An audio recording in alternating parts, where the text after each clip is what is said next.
Hello friends, welcome to my channel. இன்றைக்கி நம்ம சேனலில் எல்லாருக்கும் ரொம்ப பிடிச்ச மீன் 65 எப்படி செய்கிறதுன்னு பார்க்க போகிறோம்.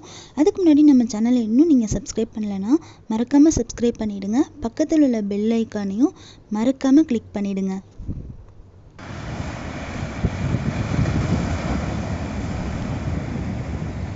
இப்போது இதுக்கு தேவையான பொருட்கள் என்னென்னு பார்த்துலாம். 2 டேபிள் ஸ்பூன் சோள மாவு, 2 டேபிள் ஸ்பூன் அரிசி மாவு, 3 டேபிள் ஸ்பூன் தயிர், 2 டேபிள் ஸ்பூன் தனி மிளகாய் தூள், பாதி லெமன், தேவையான அளவு உப்பு சேர்த்துக்கலாம்.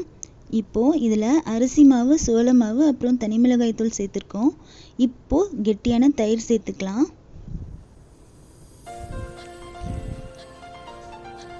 அடுத்து நம்ம ஹாஃப் லெமன் எடுத்துருக்கோம் இல்லையா, அது சாறு பிழிஞ்சி அதையும் சேர்த்துக்கலாம். தேவையான அளவு உப்பும் சேர்த்துக்கோங்க. இப்போது இது தண்ணி இல்லைன்னா எண்ணெய் சேர்த்து நல்லா நீங்கள் மிக்ஸ் பண்ணி எடுத்து வச்சுக்கோங்க. எண்ணெய் சேர்த்துக்கிட்டிங்கன்னா கொஞ்சம் பிரியாமல் இருக்கும். பாருங்கள், இதை நம்ம நல்லா மிக்ஸ் பண்ணியாச்சு. இந்த மீன் 65க்காக நான் கார மீன், காணாங்கெழுத்தி மீன்லாம் எடுத்து நல்லா பீஸ் போட்டு வச்சுருக்கேன். நீங்கள் முழு மீனாக செய்கிறதா இருந்தாலும் இந்த மசாலாவை அதில் அப்ளை பண்ணி செய்யலாம்.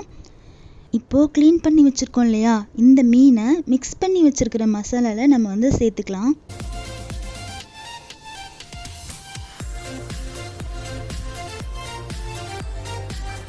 இப்போது எல்லா மீனையும் சேர்த்து அந்த மசாலா அதில் கோட்டாகிற அளவுக்கு நல்லா பிசைஞ்சு விட்டுறலாம். இப்போ பாருங்கள், இந்த மீனில் இந்த மசாலா நல்லாவே கோட்டாயிருக்கு. இது அப்படியே ஒரு 30 நிமிஷம் வரைக்கும் நல்லா ஊறணும். ஊற விட்டுடலாம். 65 ரெசிபீஸ்லாம் பார்த்திங்கன்னா ஒவ்வொருத்தவங்க ஒவ்வொரு ஸ்டைலில் பண்ணுவாங்க. நம்ம ப்ரிப்பரேஷனில் பார்த்திங்கன்னா அதிகமாக எந்தபடியான மசாலாவும் நம்ம ஆட் பண்ணல. வெறும் மிளகாய்த்தூள் மட்டும்தான் நம்ம சேர்த்துருக்கோம். இப்போது ஸ்டவ் ஆன் பண்ணிவிட்டு ஆயில் பேன் வச்சுட்டு அதில் தேவையான அளவு கடலெண்ணெய் சேர்த்துக்கலாம். இப்போ நம்ம மிக்ஸ் பண்ணி வச்சுருக்கிற மீனை 1 by 1 சேர்த்து நல்லா பொரிச்சு எடுத்துக்கலாம். பாருங்கள், இதில் நான் எந்த ஃபுட் கலரும் ஆட் பண்ணல, காஷ்மீரி மிளகாய் தூள்லாம் ஆட் பண்ணல. அந்த சில்லி பவுடர் கலர் மட்டும்தான் இருக்குது. ஸோ அதுவே நல்லா கலர்ஃபுல்லாக இருக்கும். மேக்ஸிமம் ஃபுட் கலர் ஆட் பண்ணாமல் லோ ஃப்ளேமில் நீங்கள் குக் பண்ணாலே அது கலர் வந்துடும். ஸோ பாருங்கள், சூப்பரான கலராக இருக்குது. நம்ம எல்லா மீனையும் இந்த மாதிரி பொரிச்சு எடுத்துக்கலாம். அவ்வளோதாங்க, சூப்பரான மீன் 65 ரெடி ஆகிடுச்சு.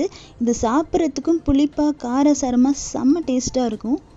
கண்டிப்பாக உங்கள் வீட்டில் ட்ரை பண்ணி பாருங்கள். இந்த ரெசிபி உங்களுக்கு பிடிச்சிருந்தா எப்படி இருக்குன்னு கமெண்ட்டில் சொல்லுங்கள். இந்த மாதிரி இன்னும் டெலிஷியஸான ஃபுட் ரெசிபிஸ் பார்க்கறதுக்கு நம்ம சேனலை மறக்காமல் சப்ஸ்கிரைப் பண்ணிவிடுங்க. Thank you tears.